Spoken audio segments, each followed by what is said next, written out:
I said, I don't know if it's perfect, but it's pretty close. I mean, there is one part that sort of feels like innuendo. Shower me with your sweet love. I will bathe in every drop. Smokey was about them squirters. Mm-hmm. Shout out to the squirters. Mm-hmm.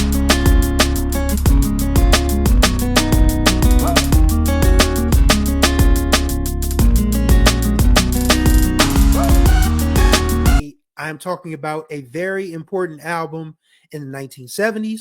Talking about a very important album in R&B, in black music, and in radio genres. So on this day, March 26, 1975, the legendary William Smokey Robinson Jr. released his third solo debut album called A Quiet Storm.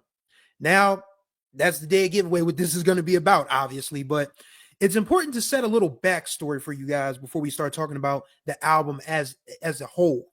So, again, as I mentioned, this was Smokey's third debut album. He had a self-titled one in 1973 and Pure Smokey in 1974. Neither of those did very well after he left the Miracles in 1972, and the Miracles really didn't have much to go on afterwards. They had Do It Baby, which was sort of like a, I don't know if you call it a carbon copy of The Moments, Sexy Mama, but if you listen to those two songs back to back, you get the sense that there was a little bit of, motivation or inspiration by which one came first. I don't know if Sexy Mama came first or Do It Baby came first, but those two songs, they're kind of similar. But yeah, the Miracles didn't hit on much after Smokey left, and it didn't look like Smokey was going to have too much of a good time as a solo artist either, because Smokey had the unenviable task as the vice president of Motown of putting albums out around the same time that Stevie Wonder was going on his incredible run.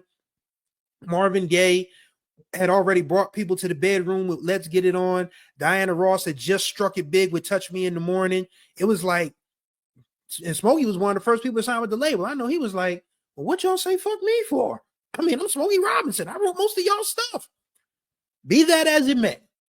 Smokey came back with A Quiet Storm, in like I said, March 26, 1975. And I don't think it's that much better than Let's Get It On. In fact, I don't think it's better than Let's Get It On, but it gave Smokey a hit when he needed a hit as a solo artist. Because I mean, it didn't matter what Smokey was going to do solo because he was already in good company as the Motown vice president. Him and Berry Gordy were lifelong friends. And of course, he was still writing for other people. So it wasn't like Smokey was going to go broke and he wasn't going to get dropped from the label because the vice president is not going to drop himself from the label. But The Quiet Storm as an album is important because the name itself ended up becoming a genre of radio that had a nice 40-year run. And I wish it would come back. I miss a good Quiet Storm set. I mean, there are still some good ones out there, and we'll talk about the original in a second. But Smokey literally starts this album off with a storm sound. I mean, and it actually fades in and out through each song. So you get the sense that you are literally listening to this album, chilling while it is raining cats, dogs, frogs, mothers, and whatever outside. And the title track starts it off, Quiet Storm. And that's what's led off the WHUR version of The Quiet Storm, the original version of The Quiet Storm, for the better part of 48, 49, going on 50 years. So when you think about it, A Quiet Storm, the single, might be the single most important single in black music of the last 50 years because it gave birth to an entire genre of music that was made for after hours. And that's not to say slow jams didn't exist before. I mean, you can look back as early as, as recently compared to that as Marvin with Let's Get It On, the entire album. I mean, the OJs had some good smokers. I mean, Just Let Me Make Love to You. That's one of the best ones that Eddie Levert has ever sung. But Smokey gave it a name. Smokey gave bedroom black music a name back in those days. And it literally just took off like a rocket. I mean, the entire album itself, it's interesting because it's not a slow jam joint all the way through. I mean, there are 4 songs that you could consider ballads on there, and there are 3 kind of like up-tempo numbers. Like Baby That's Back at You, that was Smokey's first ever disco song, and it did well. It hit number 7 on the R&B charts. Baby That's Back at You. Baby That's Back at You. And I'm still trying to figure out what the hell that phrase means. I mean, I'm just missing it. Maybe anybody that can let me know in the comments what they think Baby That's Back at You means. I mean, I don't know. I mean, I've listened to the song at least 15 times in preparation for this podcast, and I still don't know what Baby That's Back at You means. But whatever it was, it got people's asses on the dance floor, and it made Smokey relevant on the dance floor once again. Because, I mean, he's been there before. I mean, shop around. My mama told me you better shop around. Shop around. But yes, back to the Quiet Storm, the single, the song. I don't know if it's the perfect R&B song, but it's pretty damn close. When you think about just the way the oral presentation of it, the audio presentation of it, you hear this, this soft wind, this soft but fierce wind blowing, and then you hear like the little storm warning whistle, that, and then soft and warm, a quiet storm. And the part that gets me every time is a power source of tender force. Like, it literally that says it all right there. Like, there's a power that's driving this, but it's still very tender and intimate and sweet, and it's after hours music. You are chilling with the one you love in an intimate setting, or whoever it is that gets your fire burning, so to speak. And you guys are literally in just a tender force of love together. And it's I don't know if, like I said, I don't know if it's perfect, but it's pretty close. I mean, there is one part that sort of feels like innuendo. Shower me with your sweet love, I will bathe in every drop. Smokey was about them squirters. Shout out to the squirters. But yes, The Quiet Storm has an album. I mean, and I don't even think the title track is the best song on the album. To me, the best song on the album is what comes after the Quiet Storm song, is The Agony and the Ecstasy. Now, Smokey admitted, he told on himself about 15 years after the fact, that this was about a affair he was having when he was still married to Claudette Robinson, who, of course, was in the Miracles with him. So this was a song that Smokey wrote while he was literally in the middle of an affair, talking about, even though you're all alone, I'm laying with someone else, but you love me still. A love like ours is never, ever free. You got to pay some agony for the ecstasy, for the ecstasy. That's a crazy way to say that I ain't shit. I'm cheating with you when I got my wife, but, it sucks. But when we meet together, there's that ecstasy. There's the agony that I'm hiding you from my wife, and that you are alone when I'm with my wife. But when we get together, oh, it's ecstasy, baby. Yeah.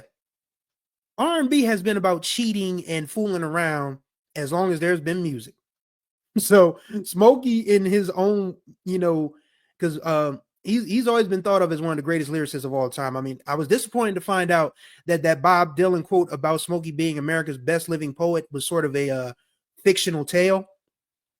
But it still makes sense, because Smokey could write some stuff that would just literally get you to thinking, but also at the same time get you dancing or in a romantic mood. Like, I don't think there are 10 better songwriters in the history of the world than Smokey Robinson. I don't. If you can name 10, I'll listen. I'll hear you out, but I don't think there are 10. I don't even think there are 5 better than Smokey Robinson, if we're being completely honest. But yeah, The Agony and the Ecstasy is one of the best songs about cheating that has ever been recorded. Bottom line, bar none. I will stand on that. I will fight on that hill. But yes, I think that's the best song on the album. You literally have to just listen to how he says, how he starts it off in the beginning. What's it all about? It's just like, Yeah, we about to go on a real morose trip through Cheatville. But yeah, that I mean, the rest of the album, like I said, Baby That's Back Ashes is a disco record. Love Letters has a lot of synth into it. Like when I heard Love Letters for the first time, reviewing this album, I was like, well, damn.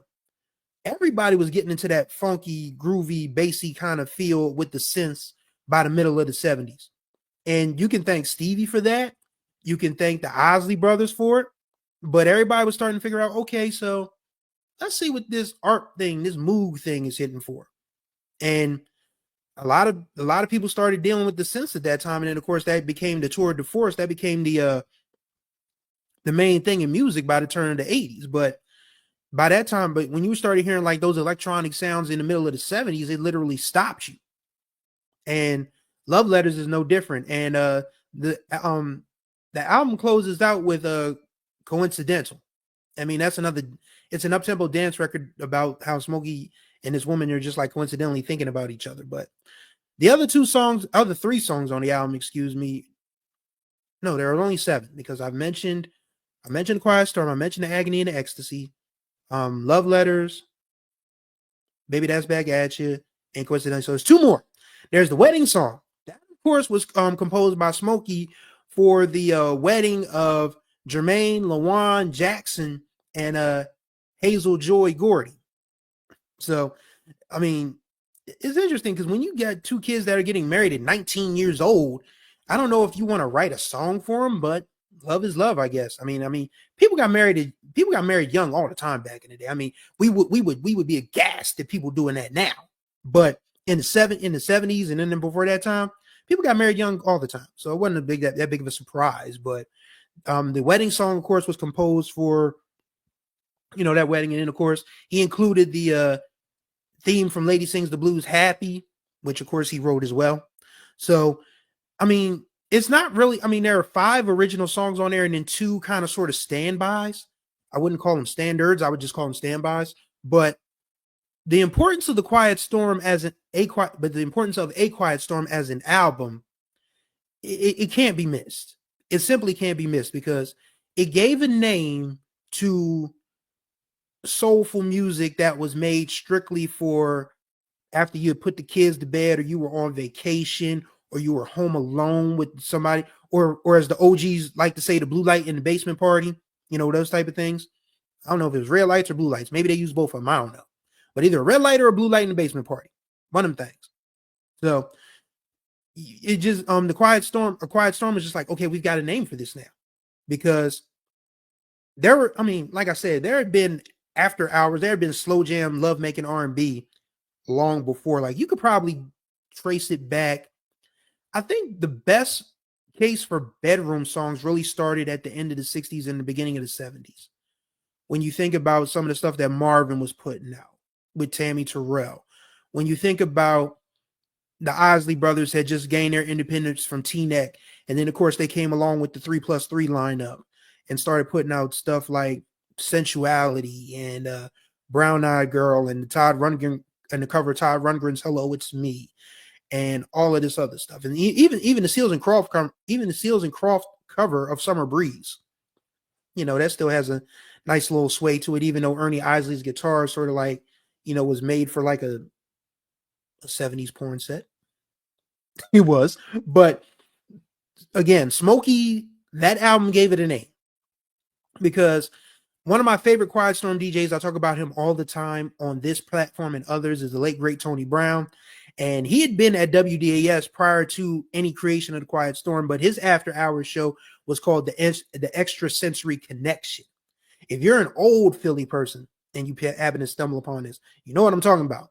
But then by the turn of the 80s, it became the Quiet Storm because it was, everybody started following that format that WHUR started. So let's talk about that real quick.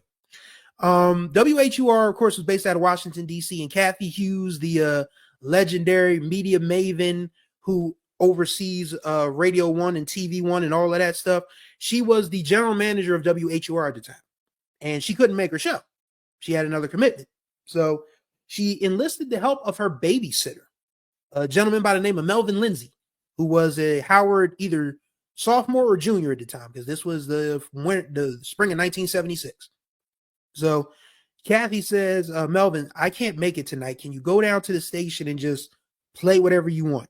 So Melvin grabs a lot of TSOP, Smokey, and some of those old little blues songs like Bring It On Home to Me, like by Sam Cooke and all of that. And the response was instant. And everybody's like, wow, can you play that song again? Wow. And then, and then when he tried to play up tempo stuff, so people call and say, like, no, we don't want to hear that. Play something slow, smooth. So that's how the Quiet Storm began. He went back to school to finish. And then when he finished in 1977, he was the original voice of the Quiet Storm for WHUR and eventually the nation. And of course, he passed away in 93. And his legacy is kind of obscured a little bit because he died so young, but he is the godfather. I mean, Melvin Lindsay is the godfather of the Quiet Storm. Him and Smokey Robinson share that title.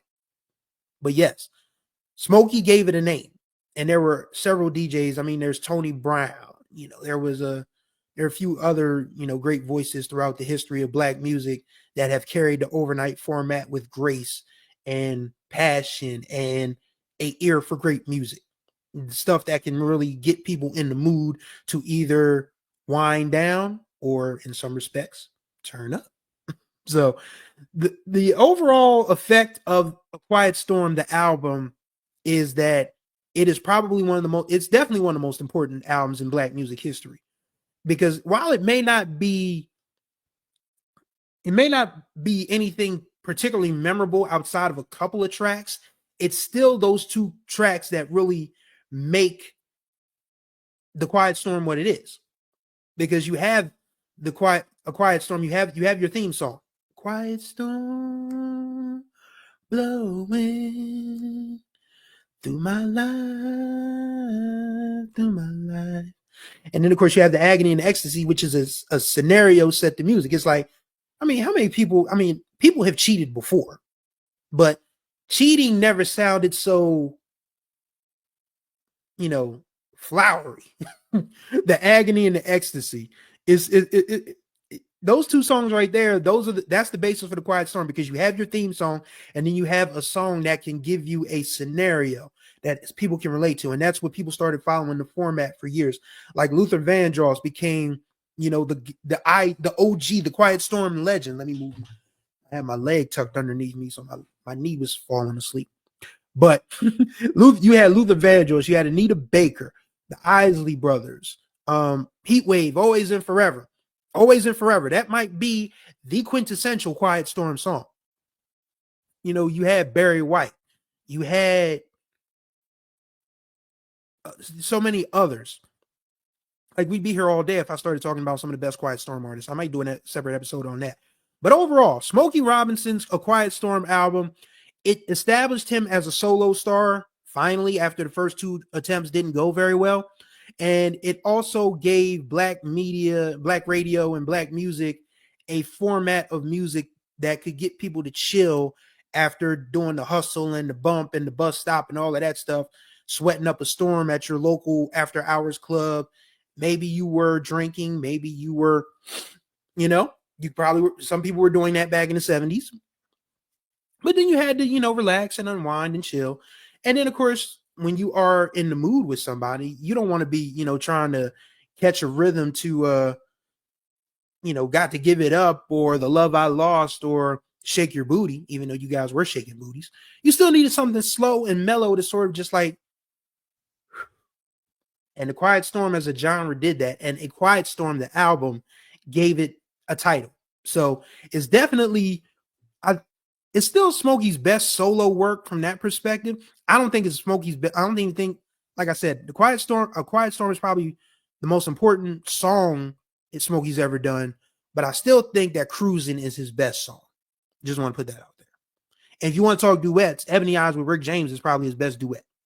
But yes, A Quiet Storm, 50 years old today, a Black cultural landmark that you should listen to. If you haven't already, if you do, be sure to come back to the YouTube channel. Let me know what you think. And if you can find me on social media, you'll find all those things in the description below. You can check me out there and tell me what you think of the Quiet Storm album. But thank you all for listening and watching.